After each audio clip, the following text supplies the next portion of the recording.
Do you remember a time when leaving the house meant disappearing? Not in a dark or literal sense, but in the way that once you closed your front door, you were simply gone from the world's reach. No GPS tracking your movement, no blue bubbles demanding a reply, no last seen timestamp. Just you, the pavement, and the quiet dignity of being unreachable.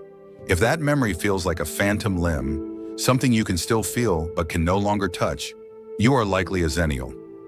Born roughly between 1976 and 1985, you are the bridge generation.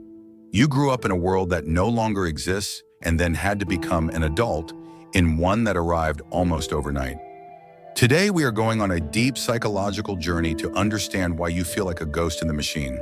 By the end of this video, you won't just understand the history of your birth years, you will discover why your specific technological bilingualism makes you the most essential, yet most invisible, connective tissue in modern society. Stay with me until the final chapter, because we're going to reframe that nagging feeling of not belonging into your greatest psychological strength. You aren't lost. You are the keeper of a specific kind of human continuity that the world is desperate for, even if it hasn't realized it yet. Think about this. When was the last time you felt truly, deeply bored? Not the scrolling through headlines kind of boredom, but the heavy analog silence of a Sunday afternoon in 1988. For those born in the Xennial window, childhood had an exit button. Reality had a perimeter. If you wanted to know something, you looked it up in a physical encyclopedia, or you simply didn't know. Psychologically, this created what researchers call a highly developed default mode network. Because you weren't constantly stimulated by a stream of digital data, your brain learned to generate its own entertainment. You learned to sit with your thoughts. Ask yourself, do you find it harder to breathe in today's world, not because of the pace, but because there is no longer an off switch? The Xennial struggles because they remember the before times. To a Gen Z native, the internet is like the air. It's just there. To a boomer, it's a tool they learn to use. But to you, it's an invasion. You are the only generation that transitioned from a log-on culture to an always-on culture during your most formative years. This creates a permanent state of generational contrast grief, a subtle, persistent mourning for the silence we lost. Think about the psychological architecture of your childhood. Everything had a natural conclusion. A TV show ended and the screen went to static. A phone call ended when the receiver clicked into the cradle. A conversation ended when you walked away. For the Xennial, reality had an exit button. Ask yourself, does your current exhaustion come from the work itself or from the fact that nothing ever truly ends anymore? You are living in a world of infinite scrolls and open loops, but your foundational brain was wired for done. You aren't behind on your life. You're just the only person in the room who remembers what it feels like to actually finish a day. There is a unique cognitive flexibility required to know both how to rewind a cassette tape with a pencil and how to prompt an AI. Xennials are technologically bilingual. You speak the old world language of tactile reality, rotary phones, paper maps, and the patience required for a 56K modem to scream its way into a connection. But you also speak the new world language of algorithms and cloud computing. In the workplace, this often lands you in the role of the universal translator. You are the person who can explain to a 60-year-old CEO why a social media trend matters, while simultaneously explaining to a 22-year-old intern why some things are better handled with a face-to-face phone call. But here is the psychological toll. Continuous load. Because you can navigate both worlds, you are often expected to be in both worlds. You carry the work ethic and tethered loyalty of your parents' generation, but you are subjected to the 24/7 accessibility of the digital age. You are the bridge, and bridges are designed to be walked on. Does it ever feel like you are carrying the weight of two different eras on your shoulders, waiting for someone to notice the strain? There is a specific kind of fatigue that comes from being technologically bilingual. It's the translational loneliness of the Xennial. You spend your day translating the nuance of human tone to the younger generation and the efficiency of the digital world to the older one. You are the diplomat between two eras that speak entirely different languages. But here's the aha moment. Because you speak both languages fluently, everyone assumes you belong to their tribe, yet you feel like a foreigner in both. You are the one everyone turns to for clarity, but who do you turn to when the world feels incoherent? You've become the connective tissue of your workplace and your family, but tissue is only noticed when it tears. If you feel stretched thin, it's because you are literally holding 2 centuries together. If we look at personality theory, Xennials often exhibit a trait I call cynical optimism. You were raised on the hopeful, bright-colored promises of the 80s, the idea that if you worked hard and followed the Oregon Trail, you'd make it.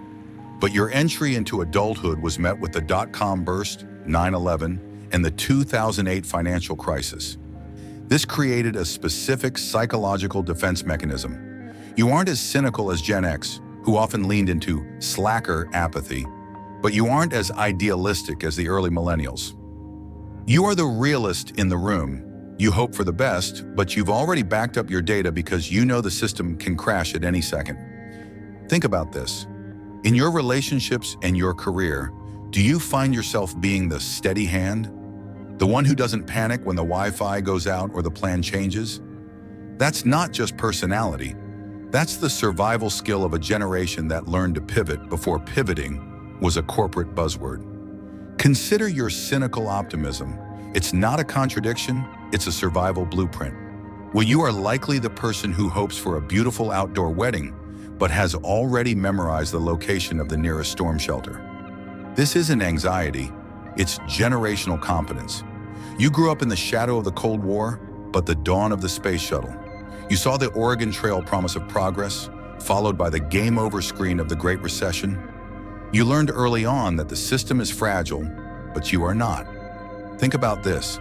Is your cynicism actually just a deep, quiet confidence that no matter what breaks, you are the person who knows how to fix it with a paperclip and a bit of analog grit? We've reached the heart of the matter. The reason you feel like you don't fit in is captured in one sentence.